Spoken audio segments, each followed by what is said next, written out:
జగన్ వాహనం కింద పడి మరణించిన సింగయ్య కేసులో జగన్ తో పాటు ఇతర వైసీపీ నేతలపై పెట్టిన కేసుల్లో చర్యలపై 2 వారాల పాటు స్టే విధించింది హైకోర్టు. కేసు విచారణ 2 వారాలకు వాయిదా వేసింది.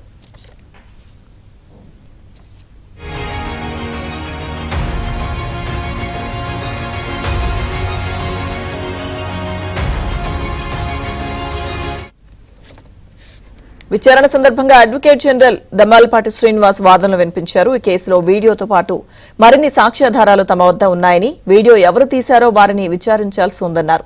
ఈ సాక్ష్యాలన్నింటినీ కోర్టు ముందు ప్రవేశపెట్టేందుకు తమకు 2 వారాల సమయం కావాలని కోరారు.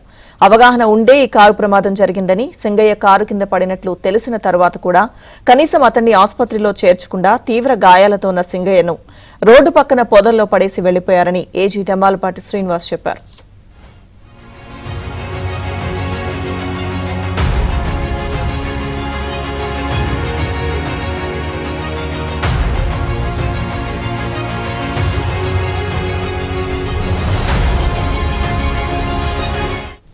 ప్రాసిక్యూషన్ తరపున అడ్వకేట్ జనరల్ దమ్మాలపాటి శ్రీనివాస్ 2 వారాల సమయం కోరడంతో అప్పటి వరకు అరెస్టు నుంచి రక్షణ కల్పించడంతో పాటు ఈ కేసులో పోలీసులు తదనంతర చర్యలు చేపట్టకుండా కోర్టు నిలువరించాలని జగన్ ఇతర నిందితుల తరపు న్యాయవాదులు హైకోర్టులో వాదించారు. దీంతో హైకోర్టు ఇరు వర్గాల వాదనలు పరిగణలోకి తీసుకుని 2 వారాల పాటు ఈ కేసులో తదనంతర చర్యలపై స్టే విధిస్తూ తీర్పునిచ్చింది.